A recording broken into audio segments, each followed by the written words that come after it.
Monsieur le ministre de l'Intérieur, Monsieur Abdoulaye Daoud Diallo. Monsieur Salmin Racine Sy, Ibn Sumanadio.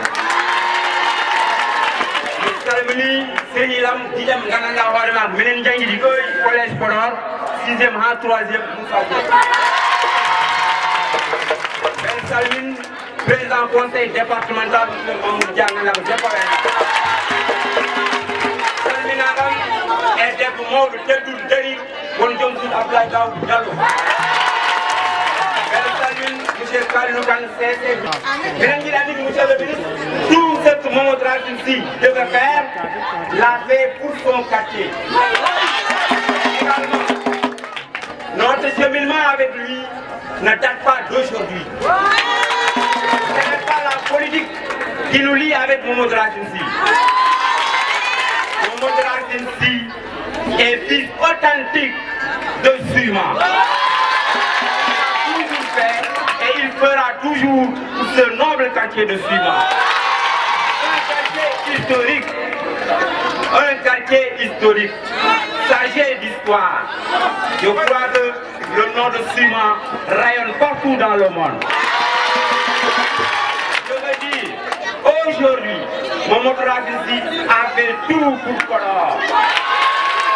Ce que nous souhaitons, c'est que vous, monsieur le ministre, soyez interprète auprès du président, son excellence Macky Sall, pour dire qu'aujourd'hui, si c'était que Podor, le oui l'emporterait.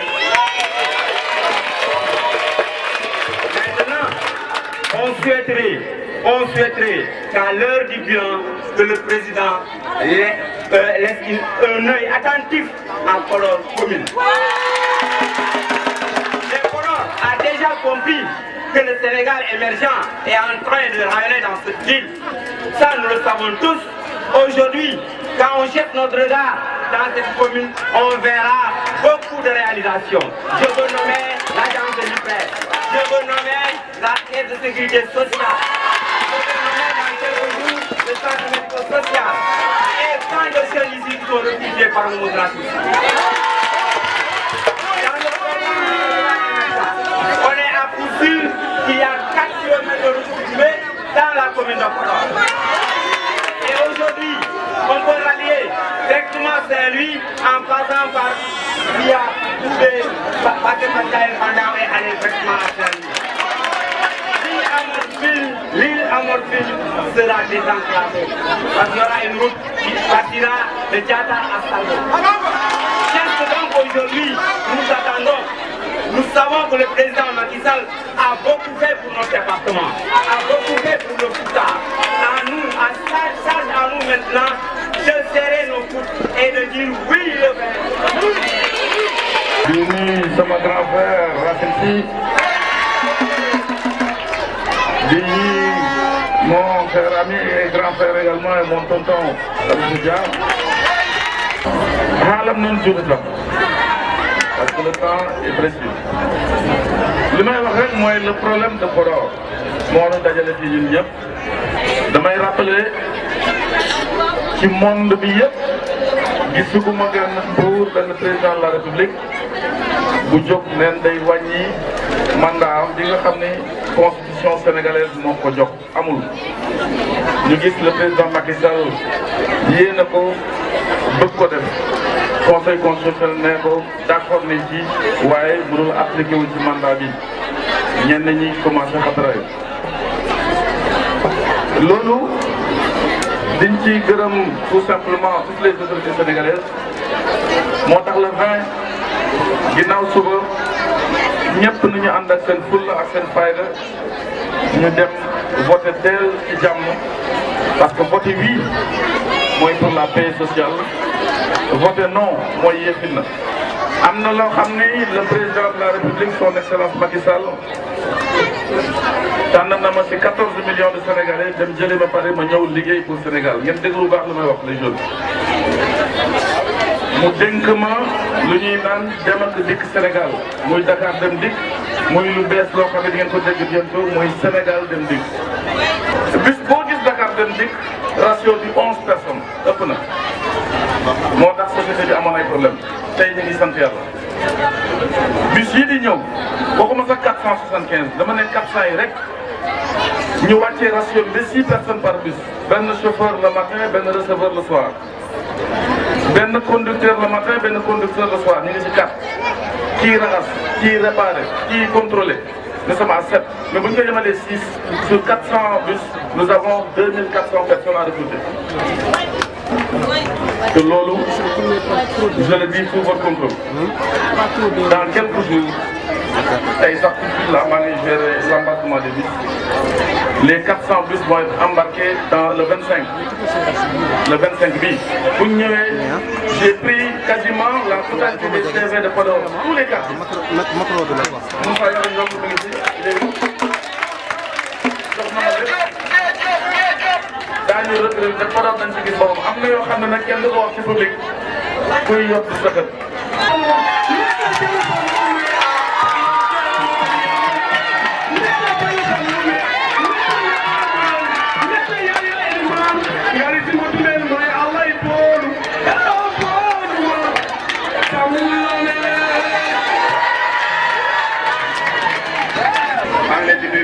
ci seen tur ak ci seen sant suy ma dëkk bu mag la ki xam ni moo sant Bundu mi ngi juddoo fii ci biir fii ba ñu koy wax Malick Daouda Boubacar Diam si itam suy ma gii kër Alaaji Malick ci Tiwaawan seen cosaan fii la ci biir suy ma ngeen xam ni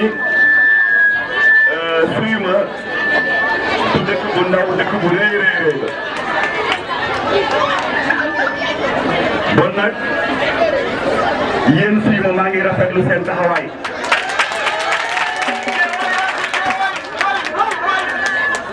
ndax waa suy ay bañkat lañu moo tax seen mobilisation bi ngeen def tey jii di teertu suñu gan bu mag bi nga xam ni cofeelam ci Podor kenn mënu ko werante te muy sama doomu ndey te si sama xarit te bu kenn werante loolu moo di Abdoulaye Daouda Diallo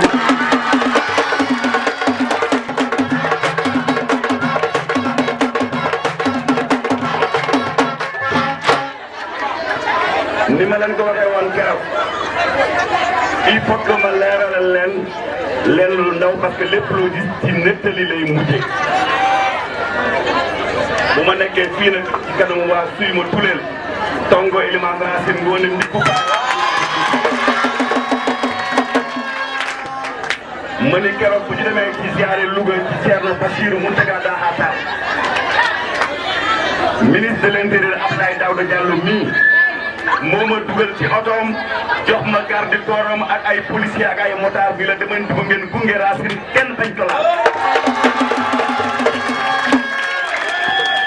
waaw loolu ku mu doyul dara du la doy nit ku la ni la nit ku la buggul weggu la du la defal loolu. ñu ngi nuyu suñu président conseil départemental bi Mamadou Dia bi nga xam ni moom la am moom tamit ma seere ci kanamu ministre bi. li ko président Mamadou Dia pusoom la amee rek di ñëw di defar ak di jokk mbokk ñu nuyu itam moom lu naroon jiitale ci nuyu yi mooy soxna Mariam di soxna Abdoulaye Daouda Diallo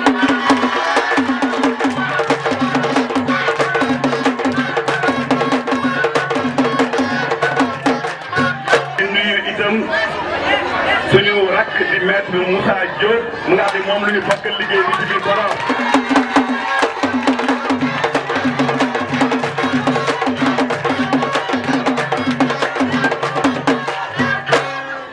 bu ñu jógee fii nag ñun ñëpp nañu ànd def marche Podor wane ni Podor ñu ñoo ko moom.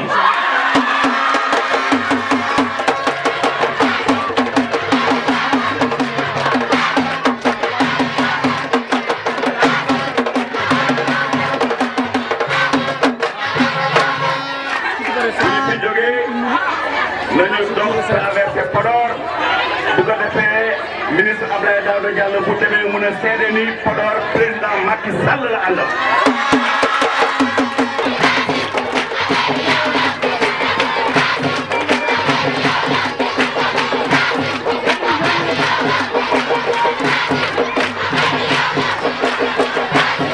ñaari xalaat ci suñu ma bu dimanche jotee. suy ma tey lu ñu wax moo di 100% lu ñu wax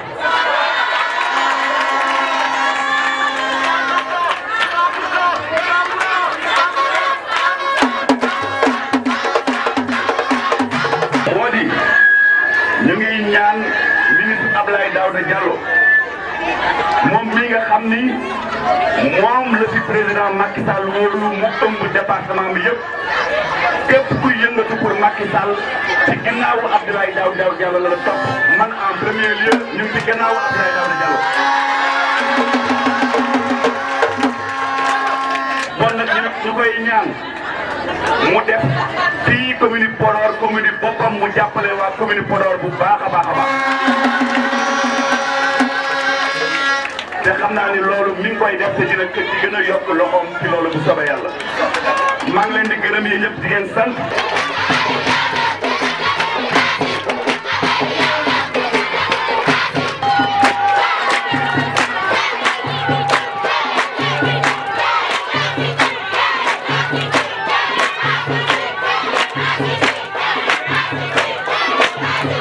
bandiraɓe Podor naaɓe surtout mi wiya bandiraɓe Suyma on jarama on beltima dole mon jooɗi Racine Sy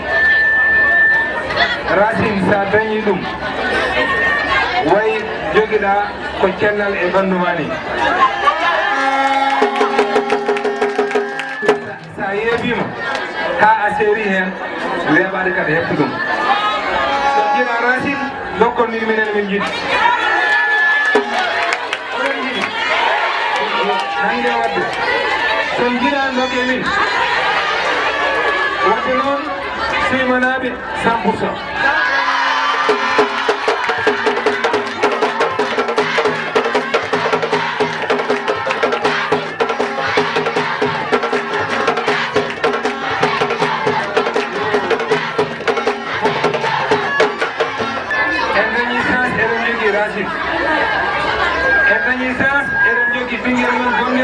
Moussa Diop, maître Moussa Diop.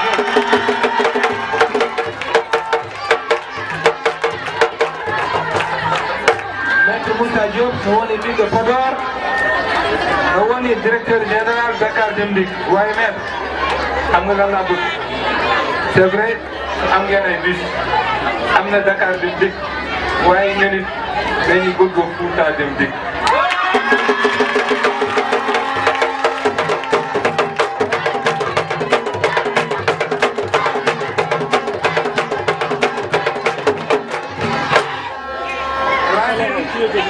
Racine addiɗo IPRES, Racine addiɗo caisse de sécurité sociale, Racine addiɗo hôpital, Moussa Diop andi ko ngataɗo Dakar Dem Dikk. Ɗum noon Podor e ngol so wuyi ha wani ɗo paamen enen fof kiɗe jinten. Ɗum noon ko wuyi tan mi raftaɗo seeɗa samti ganduɗo o wonno yimɓe kaldi wonno yimɓe paamiri. Racine haali hakkundere makko keɗoɗe ɗo no moƴƴi.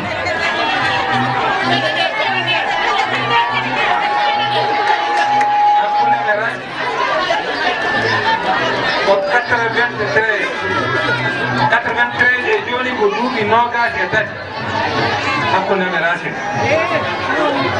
Racine min ƴetti golle omo woni président IPRES gami mbiɗe liggo toon ko kanko nangani o Racine. Racine Macky Sall waɗi créé parti APR mbiɗo woni secrétaire général IPRES garmi mbimum président Macky Sall waɗi créé parti mbiɗi yaade jeeya e parti he o wi mbiɗani sa yeehi Ablaye waɗi koko riwatma kono noon mi yamiri ya yah kala no ɗum wayi eno ɗum muside eno way fof komi nanganomo te ɗo nani haalde ala fof ɗo neɗɗo wawata hedde siyu mum ɗo neɗɗo wawata hedde siyu mum ɗo neɗɗo wawata hedde giɗu mum to Racine heeɗat ɗo yamin bandiraɓe baɗaɗoma ko way noon noon tolniɗoma ko way noon noon goɗɗuɗo e maɗo tolniɗon oɗon gandi kay on seyɗani politique wawanade hakkude mon oɗon gandi kay on wiyetake mi soynima ɗum no ara mbiɗa yalte meeting woppuɗo waɗa ɗum salmi wawa wonde wonata te wonata hakkudeme Racine koko ɓooyi wona politique on andiɗiɗani ɗum noon politique bonnata ɗum famon bandiraɓe ñanden ko kewno mi joɗima ha 7 heures et demi avec no foti diwdi hay ɗumene kadi koye probléme aji men woni Podor wawa amnade so nangue musi tan avion jiwataɓe onon gaccum ɗum woni ɗo e ɗum ɗon miɗo foti yaade Dakar ko labudde mi yaaha ɗum noon labudde mi yahata mi noddimo Racine mi haaranimo ko ni o ittimi ɗo ko labudde ma mi yaha sino avion ko woppatami donc caggalam ko an jogui no mbaɗirɗa ko yoni kam ɗum noon pamol bandiraɓe hakkude mi Racine ko ɗum tan woni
délégation à Rougini, en partie nos responsables de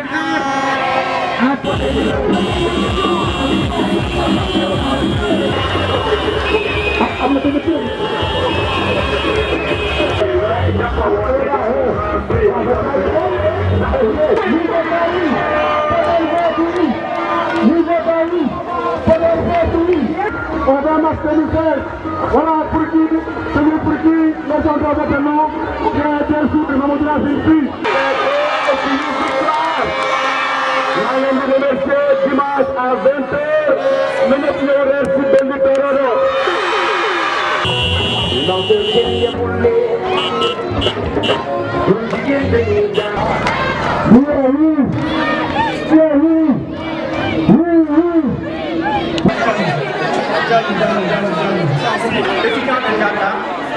Aussi, je viens de Dakar Corona, participer aux élections et je viens au nom de tous les élèves de Dakar.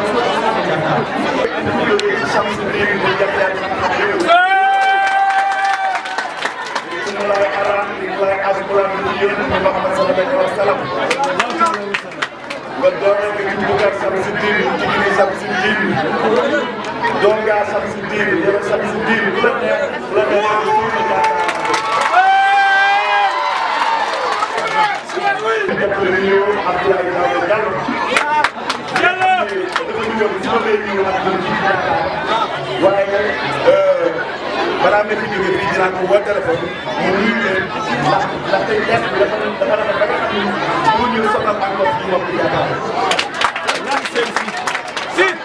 ñi ma àndal nag bari nañu ku lim juum waaye délégation bu takk li nga àndal di nuyu Jëmwulo Amadou Mamadou Sy ñu ngi lay nuyu bu baax imam bi imam aussi ak ñi nga xam ne ñoo leen ko délégué yi nekk dëkk ñu ngi leen nuyu leen gërëm di leen sant di nuyu itam ñi nga xam ne jàmbaar la ci jàmbaar yi mooy Adja Mbay kon nag ñun kontaan nañu ñuy ñaan rek dañ ñëw nag nuyu si leen ndax mënuñu woon yegg ba Podor te defuñu ko maa ngi wax nag waa Diatar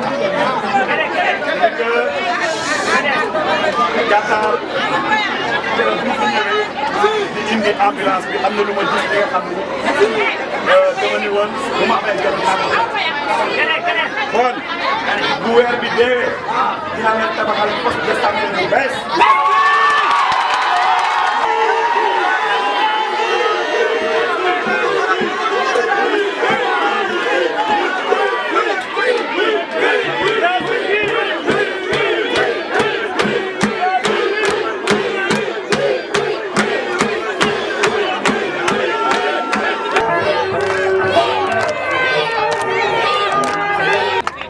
xam naa nag ñu bari nag dañu foog ni Racine Souima rek la bokk waaye ni ma bokkee Souima noonu laa bokkee Diofi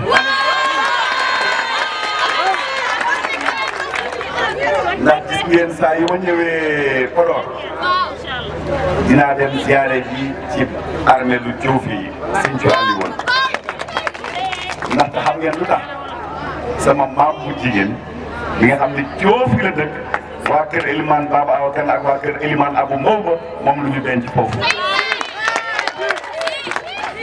kan xam nga Diofi sama maam foofu la bokk moo tax saa yu ma ñëwee ziare ko kon ni ma amee kër maam Souima noonu laa ko amee Diofi noonu laa ko amee biir Podor maa ngi leen di nuyu yéen ñëpp nag si seen tur ak seen sant di rafetlu teertu bi nga xam ni moom ngeen di doon waa Diofi am na lu ñu wane tey te maa ngi ci kontaan di ci bég te di leen remercier bu baax a baax ci teertu bi. lii nag ku mu doyul dara du la doy maa ngi jox rendez-vous waa Diofi le dimanche 20 pour que bureau Diofi yi jël la majorité. ñu xam ni Diofi dafa bëgg jëm kanam et Diofi veut le changement.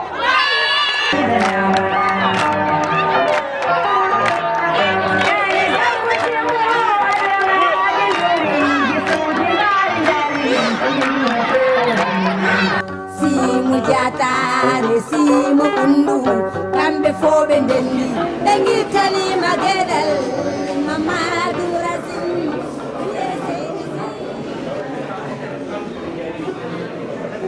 Donc je vous salue tous en mon nom et qualité.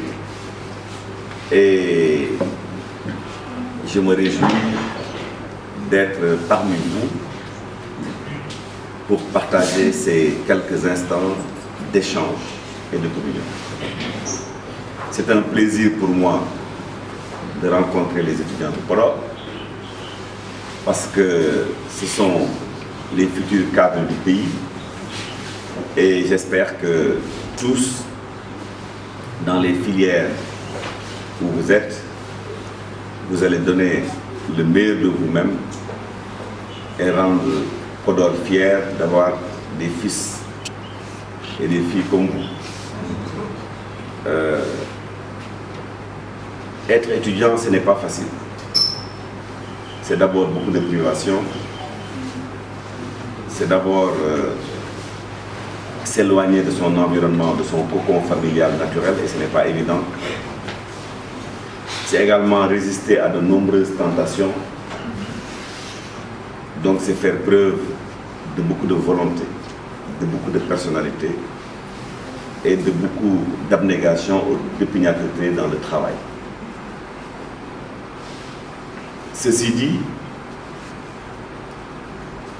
je ne fais pas de différence entre les étudiants qui sont dans notre mouvement et les étudiants qui ne sont pas dans notre mouvement. Quand je jette l'amicale, je jette simplement les étudiants de Podor.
e nafoore makko e jañum o wi ndane kay Racine Sy waɗani politique o wi ɗum waɗi so tawi o ari ɗo e jañum o wi kanko kay Aissa Dia o wiyata Racine Sy bisimilla ɗo e jañum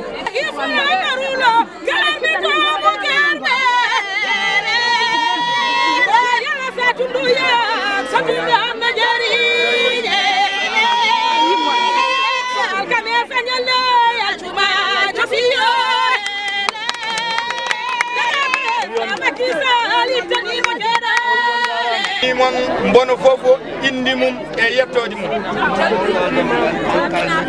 jañum nak o wi jañum non ñu gis ma ñàkk ma gis o wi jañum naaɓe jiyam e mbas yiidem nde fof xam nañ ni o wi eɓe gandi kay xam nañ ni jañum sama xol la nekk o wi jañum kay ɓernde makko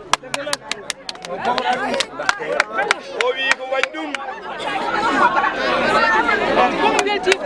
chef de village wax na ko léegi sax o wi chef de village haali ɗum jooñ même fi ñu taxawee nii o wi ɗo ɗo dariɗen ɗo jooñ sama suuf la o wi tani du mujji dëkk fii o wi ndu waccinto waddi ɗo Bokar Malade Elimane Racine. O wi eɓe mbiyam Bokar Malade Elimane Racine. Si la sant nag. O wi ko si o yetta noon. waaye yaayam mooy Malade Mamadou Elimane. O wi yaay makko woni dama ni o wi sama maam fi mujj dëkk. o wi taani ko battiniɗo hodde. Bokar Malade Elimane Racine Ngone. Bokar Malade Elimane Racine Ngone. yaayam mooy Malade Mamadou Elimane Boucar Seydou. yaay makko woni Racine Hamidou Jaañum gi o wi Jaañum ɗo fii ku fi dëkk rek maay sa sëriñ. o wi kal koɗɗuɗo kanko woni ceerno. li nga xam ni o wi mo ganduɗa o président Macky Sall o wi président Macky Sall moo ko def mu nekk vice présidente assemblée nationale du Sénégal. o wi Macky Sall kañum waɗi assemblée nationale woɗen jawe waɗi kadi gueɗal présidente des femmes du département. o wi woni kadi ni président rewɓe département de Podor no fotiri. et ministre yi ëppale wuñ ko garab. o wi ministre uji kay ɓurani way garage goɗɗo. o wi o yiɗi fii commune Fanaye ngeen jàppante. o commune Fanaye jaggodiron. ngeen xam ni Yetta Sow seen présidente la. o wi ganduɗon Yetta Sow den président moon. bu ngeen amee doléance. o wi so tawi onon jogui caɗele jigéen ñi. onon rewɓe ɓe dem leen ci moom mu dimbali. o wi ɓewone Yetta Sow wallu mon. te ngeen nekk benn. o wi gonon goto. ndax xuloo foo ko fekk rek. o wi kalde tawɗa duk day néewal doole nit. o wi ustat doole neɗɗo. délégation. o Yetta Sow àndal. o wi omo salmini délégation Yetta Sow wonɗi ɓe. bi nga xam ni jom wuro Ndiayeen Pendaw. o wi mo ganduɗa o ko kañum woni tan pullor gala haw foddo mako kago calli jalamaji ɓandu mum sutorane ɓaɗe. o wi Pendaw mo ganduɗa reedu cobal. loolu ma ni reedu cobal Racine. o wi reedu cobal Racine. ak Galle Ndiaye Ousmane Buntu Racine xame jodo kan. e Galle Ndiaye Ousmane Racine Buntu kan. ñoom moom Ndiayeen Pendaw. o wi ko ɓeɗo de jeeyi Ndiayeen Pendaw. ci wàllu toroɓe yi. o wi ko toye banggue noon wiite ɗo aske banggue toroɓe. ci pël yi nag arɗo waɗaɓe moo ko moom. o wi so tawi banggue waɗaɓe o arɗo waɗaɓe jeeyi. o Sisiɓe yi nag. o wi Sisiɓe. Galle Chamsidine bu Yaxyal xam-xame yu. o wi Galle Samsidine tan doga Samsidine. Ali Holli et Abdallah Holli Galwa Sambara Jamsi. Aïssatou Dia. o wi Aïssatou Dia. maire Fanaye. o wi maire Fanaye. tamit. o wi kankone. sama jigéen. o wi ko bandigi debbo. waaye suy mën a fekkee baax. o wi kay ke suyum kay o tawi kadi moƴƴen. Elimane Boubacar bu muy takk Mariam Asta Si suñu maam. bandiraɓe keɗeɗo o wi Elimane Boubacar resata Mariam Asta Si ñu bañ. o wi eɓe caali kan bay wax. o wi kankanɓe ɓe caali o wi mbin Sisi beɓaji o wi wattiɗo o wi eɓe tottimi Mariam Asta o wi eɓe yaade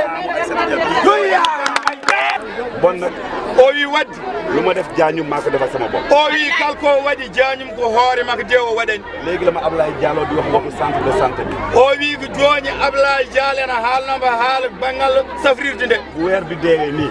o wi so tawi nduɗo lewru ma yi. dina leen tabaxal centre de santé bu bees tax. o wi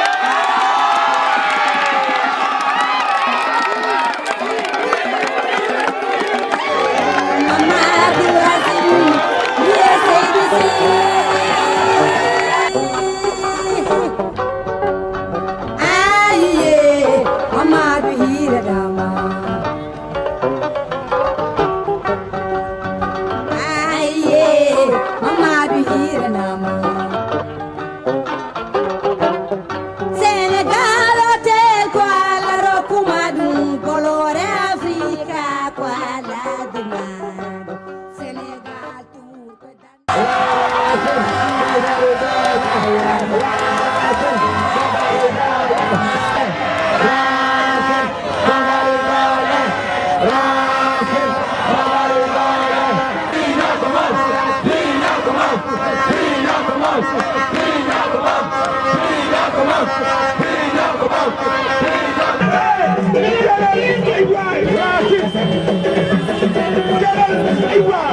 Je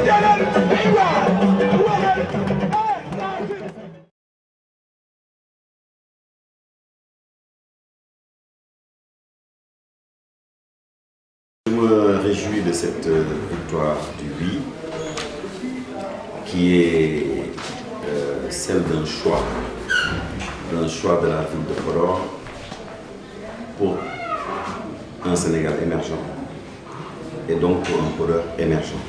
Je crois que la leçon à retenir de ce scrutin d'aujourd'hui est la volonté ferme des populations de Podor d'accompagner le président Macky Sall dans sa vision du Sénégal, vision économique, politique et sociale. Parce que ce scrutin est à double lecture. D'abord une lecture institutionnelle avec l'approfondissement et la consolidation de la démocratie sénégalaise visée par ce projet de référendum avec la diaspora sénégalaise en honneur,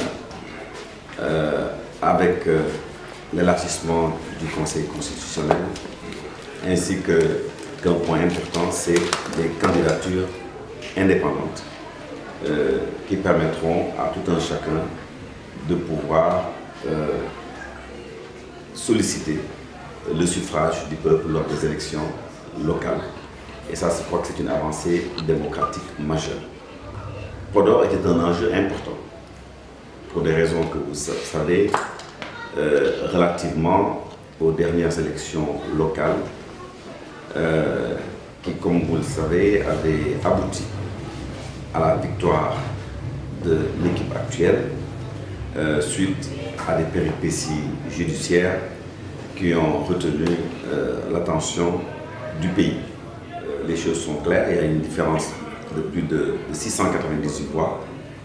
Donc il est clair que le camp que j'ai mené, n'est-ce pas, ce qui était le camp du oui, n'est-ce pas, a largement, n'est-ce pas, et sans conteste gagné dans la commune de Podor. C'est une victoire collégiale, ce n'est pas la victoire de Racine Sy, c'est la victoire de tant de femmes et d'hommes de bonne volonté qui nous ont accompagnés pour réaliser cette victoire, et cela me paraît important. Je crois qu'il y a eu l'apport de tout un chacun, hein, et il me plaît de noter, n'est-ce pas, le soutien moral qu'on a eu de plusieurs de nos responsables, à savoir le coordinateur de politique du département, Abdoulaye Daouda Diallo, le président Mamadou Dia, le président du conseil départemental, Moussa Diop également, de Dakar Dem Dikk, et tant d'autres responsables qui nous ont accompagnés pour la réussite de cette vision que nous partagions avec le président Macky Sall. Ceci dit, ce n'était pas en réalité une élection qui opposait deux candidats, c'était tout simplement un référendum. Et il ne faut pas confondre les choses, il ne s'agissait pas de Racine Sy qui se battait contre le maire, non. Il s'agissait que deux personnalités de Podor avaient chacune une vision différente, n'est-ce pas, par rapport à ce référendum. Ce camp que j'ai dirigé était pour le oui, l'autre camp était pour le non. J'ai un profond respect donc pour le maire de Podor, n'est-ce pas? Et ça, je tiens à le dire, n'est-ce pas? Je lui renouvelle également tout mon respect, parce que c'est une icône de Podor, n'est-ce pas? Et ce ne sont pas ces élections, je dirais, ce n'est pas ce référendum qui va l'effacer, n'est-ce pas? C'est pour moi une sœur, n'est-ce pas? Pour laquelle je continuerai toujours à avoir le plus grand respect. Ça, c'est simplement une question de vision différente des choses, n'est-ce pas? J'ai une vision, elle a la sienne, n'est-ce pas?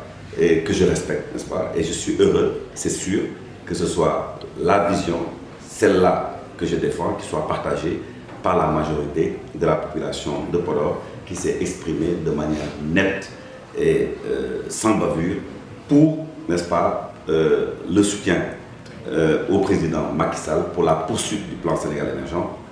Et la population de Podor attend également beaucoup du président Macky Sall d'abord sa visite, n'est-ce pas, dans les délais proches à Podor, pour venir communier avec la population de Podor, écouter les préoccupations de la population de Podor qui sont nombreuses. Et je pense que le président de la République entendra ce message et que certainement d'ici le mois prochain, il se rendra à Podor pour justement communier avec la population de Podor. Podor a besoin d'un certain nombre de projets structurants.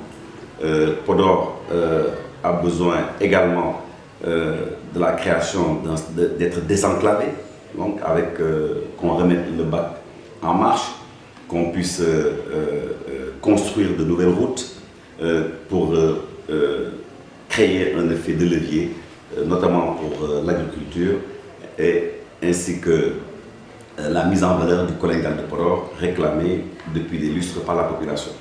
Je suis sûr que bientôt, le ministre de l'Agriculture, n'est-ce pas, sous l'autorité du chef de l'État, prendra les mesures nécessaires pour qu'enfin ce vœu des populations de Podor soit exaucé.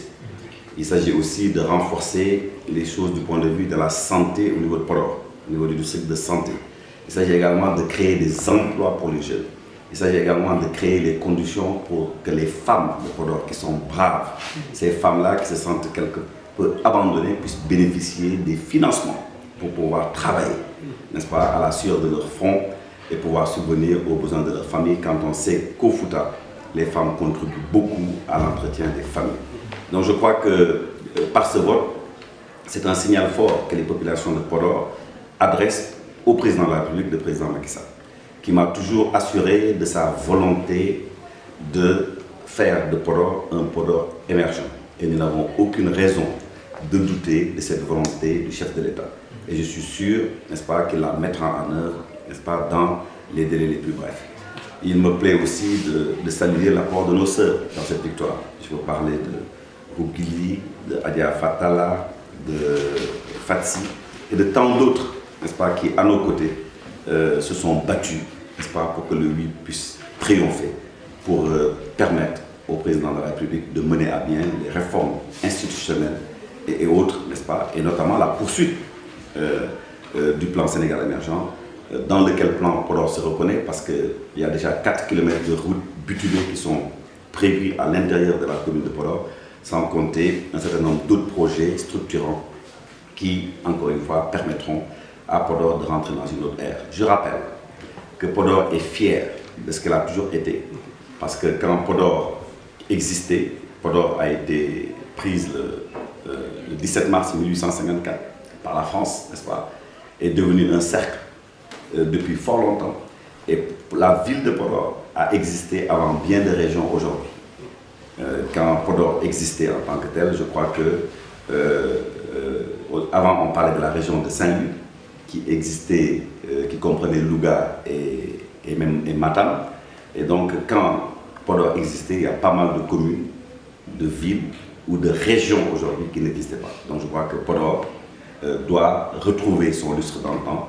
Podor, n'est-ce pas, a joué sa partition et aujourd'hui attend, n'est-ce pas, des autorités qu'elles soient vraiment, encore une fois, récompensées de son engagement qu'elle a toujours eu, n'est-ce pas, et aujourd'hui, comme j'ai l'habitude de dire, nous préférons le miel sur la langue que dans les oreilles, et je suis sûr que bientôt les gens pourront, n'est-ce pas, goûter, pourront, comme on dit, apprécier le goût du miel, parce que les populations ne seront pas déçues par le président Macky Sall, j'en suis sûr. Élection yi parce que jaar na yoon amul xuloo amul xeex à part quelques incidents mais loolu fu mbooloo dajee mu am te di kontaan di gërëm waa Podor ci victoire bi nga xam ni moom lu ñu am tey.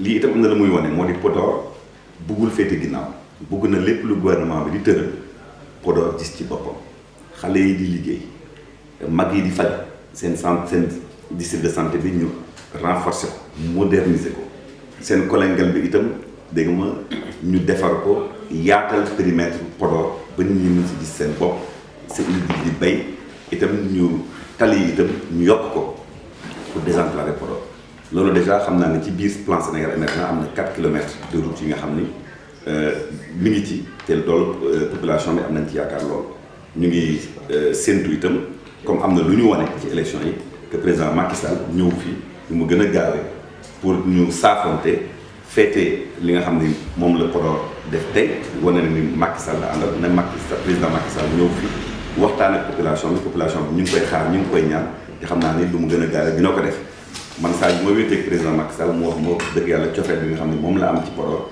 ak la nga xam ne bëgg na ko def pour développement wu Podor léegi nag mënuma terminer itam xam ngeen camp bi wii bi dégg nga ñun mooy camp bi nga xam ne moom mu ñu jiite woon beneen camp bi dégg nga mooy noom bi maire bi jiite ko ma bëgg rek waxaat ni man dama maire bi ci boppam dama am respect bu mag ci moom ndax doomaanu Podor la bi nga xam ni kenn mënul lam-lamee mbëggeel bi nga xam ne am na ko ci Podor donc lii du am rek ñu bëgg fàtte loolu wala mu mel ni loolu amul en tout cas man sama coobare bopp sama jigéen laa ko jàppee sama mbokk laa ko jàppee te wax dëgg yàlla bokk na ci ñi nga xam ni Podor mun nañu ko boole ci ay doomam yi nga xam ni bokk nañu nga xam ni ñoom ñooy tax Podor di ràññeeku te loolu itam ma souligner ko bu baax a baax a baax parce que élection muy élection di référendum lépp loo gis rek day passé te duñu tere ñu continuer nekk ay doomu ndey dégg ma parce que ñun ñëpp ñoo bokk bëggeel bi nga xam ni moom lu ñu am ci Podor donc ci loolu mënuma ni kii moo gagné kële parce que du woon jàmbaarloowu ñaari nit jàmbaarloowu programme la woon bi nga xam ni borom dëkk bi di président Macky Sall moo ko proposé Podor gis na ci boppam ak ñun ñi nga xam ni ñoo àndoon ci vision boobu ñële gisuñu seen bopp ci loolu dafa référendum li muy jëriñ mooy ku nekk n'est-ce pas déterminé wu wax la nga xam ne la la gënal population commune Podor wax nañu ba mu leer ni que li leen gënal mooy la nga xam ne moom la président Macky Sall proposé parce que écart bi nag duñ ko xeeb ndax écart bi dafa rëy écart bi ëpp na nuñ koy waxatee encore juróom-benn téeméer dégg nga ma juróom-ñaari téeméer yu manqué ñaari voix loolu rëy na te am na li nga xam ne population Podor wane nañ ko te am na li nga xam ne itam signal la li nga xam ne wóor nañu ni gouvernement bi président Macky Sall en premier lieu n'est-ce pas dina ci jël acte n'est-ce pas te dina saafara la nga xam ni moom mooy mbébétu day ma doomaanu Podor yi te li nga xam ne ñun de ci tànku luy développé Podor lu ñu xeex te duñ ci dellu ginnaaw duñ ci ragal dara lépp li nga xam ni moom moo gën ci population Podor moo ci commune Podor ci département Podor daañu ko xeex ba mu am ndax Podor ci biir Sénégal la bokk te bëgg nañu lu ñuy séddale Sénégal Podor dégg ma bañ ci féete ginnaaw waaw bu ci jiituwul bu mu ci féete ginnaaw te loolu ñu mooy tax a jóg vision de développement bu ñu am te teg ngeen ci seen bët ne woon nañ leen fii léegi juróom-benn weer dina am luy changé Podor gis ngeen Podor luy changé gis ngeen léegi institution yaa ngi fi ku nekk am na ubbi na bureau gis ngeen ni banque yi nga xam ni amu fi woon ñu ngi waaj a ubbi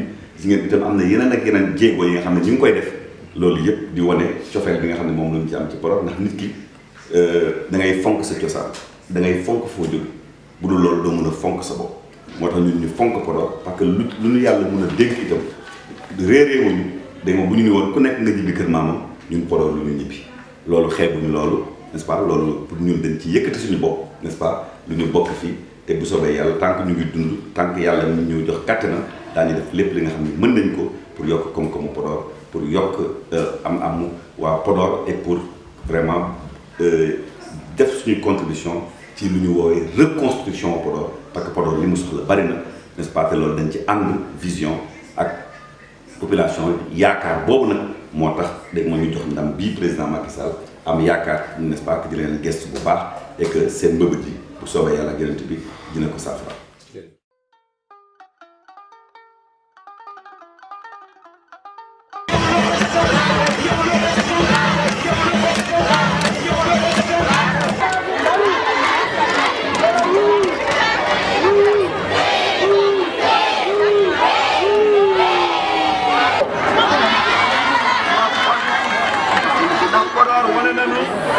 Podor dafa bëgg jëm kanam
Madam Mama Sawdar Thierno Mamadou Ali sono penn famel kuret hamen tembe dool to boroɓe jegel ko an Madam Mama Sawdar Thierno Mamadou Ali sono pettarat man hande par dia ko an jamma jamdina key dimo bakke farno site ñawno ñalan ngari bonatinde joro ñande yo fama kan baja mamma rasin sirin nayi mama bilal bilaba jiina wa fojo wala lo tigadal dafa man yo timan cere timan wala bëgg leen ni a jaarama pour victoire bi nga xam ni seen victoire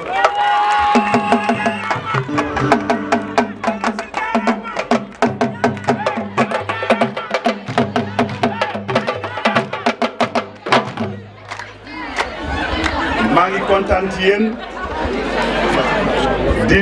di remercier ñi nga xam ni ci biir Podor kenn mënul wax waxu victoire te kenn limu leen maa ngi tàmbalee ci waa Xaar Yàlla waa Sinthiane waa Law Demba waa Mbodiène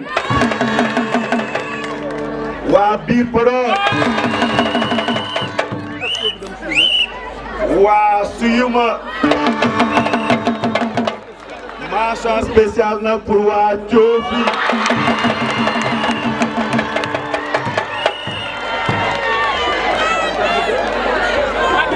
ndax waa Diofi tagg nañu buum yi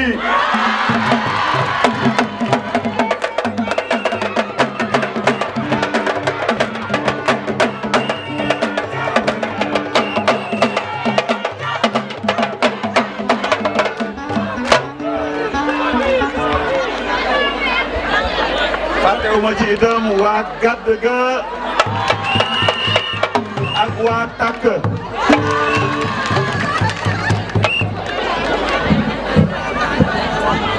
yéen ñëpp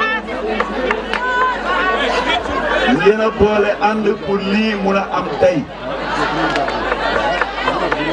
bon yëf yi nag yéen a ko moom budul woon dara dañu façon yéene liggéey pour Podor waaye léegi li gën nañu ñax pour ñu def lu ñu mën pour que Podor mun a développé wu xale yi am liggéey jigéen ñi jot ci seen ay financement liggéey pour développement wu Podor te bañ ci seet suñu bopp ñu bañ seet si askan bi ñun wutuñu nekk député wutuñu nekk ministre lu ñu bëgg mooy liggéeyal askan bi te séntu wuñ ci dara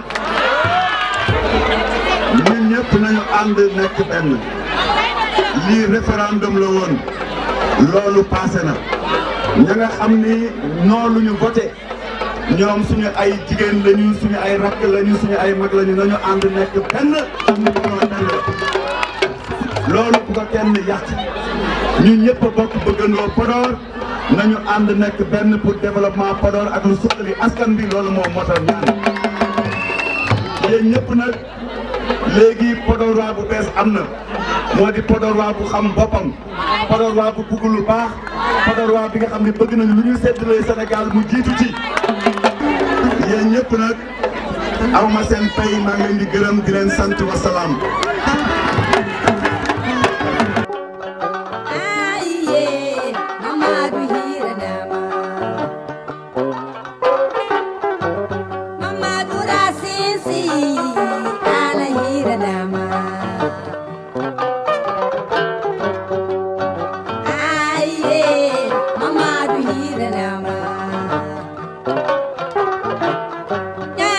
Musimu adonga jinduri bisu dinga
loolu du tey Fatmata Kane Bodian bu mu yàggee bàyyi xel ci man boobu temps kenn xamagul Mamadou Racine fu mu gis lu baax di ma ko defal lu ne mu yéene ma ko donc loolu il faut que ma seede ko te gis ngeen mbokk lu am solo la ndax deret dafa fort am lu ci alxuraan wax deret foo xamee ni nii sa mbokk la rek dégg ma nan nga ko fonk bu baax a baax parce que loolu mooy tax mbokk bu jege nit bu ngeen bokkee ndey bàyyi ci du ngeen waxante loolu day mel ni du ngeen bokk bon nag loolu lu am solo la bés bu nekk ngeen gis ma may ziare ji maa ngi koy wax sama discours barki dem man leen li tax may dem Thiofi sama yaayu maam la ñu denc foofu di ngeen xam ne Galle Elimane Thiofi la bokk ak Galle Thierno moo leen ci loolu sama maam boobu may ziare benn càmmiñ la am mooy maamu Fatmata Kane Bodian ñoo bokk ndey ak baay suñu maam boobu lu ñu tiitaru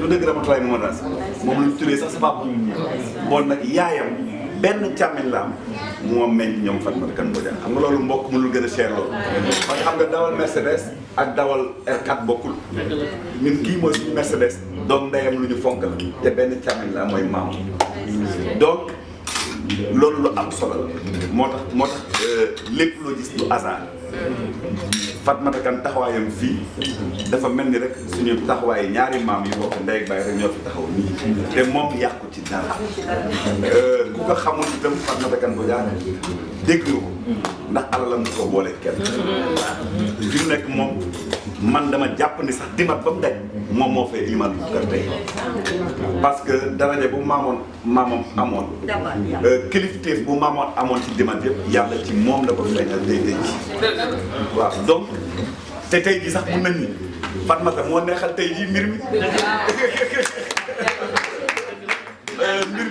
décidé nañ ko xoolal yàlla nu ko defee rek Fatmata moo ko neexal tey moo tax mbir mi yëngatu nit yi bougé ba xamuñu sax ban heure moo jot tey alors que 2h15 moom moo jot boo nit ñi xamee ko noonu nit ku baax la bi nga xam ne mun naa tàmbale dégg ma fa nga xam ni baaxaayam fa la tàmbale waaye fu mu yemee xaw ma Ramatoulaye Mamadou Racine mi itam ngeen gis nii moom tamit maamam ak maamu Fatmata Kane mi itam ñoo bokk ndey baay donc Podor bi kenn gënu ko fi dëkk bu ko neexoon fii lay voté bu ko neexoon joxañ këram bu ko neexoon joxañ dégg ma suufam bu ko neexoon joxañ lu ko neex Thiofi gii dégg ma Thiofi maamam donc ñu xamee ko noonu dégg ma xam ne itam ci lépp li nga xam ne dama ciy xeex rek Fatmata Kane moo ma ci jiitu loolu nag laa bëggoon ñëpp xam ma seede ko te moo tax di ko ñaanal toujours wér-gu yaram ak gudd fan ndax Fatmata Kane Bodian ku cher la ci biir kër gi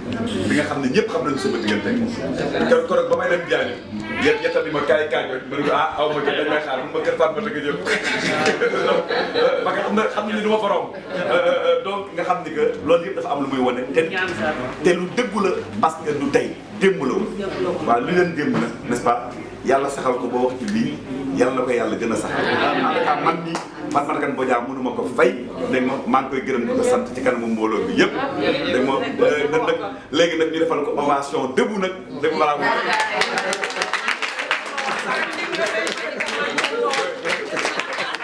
simu jatare simu undu kamɓe fo ɓe ndendi ɓe guitanima gueɗal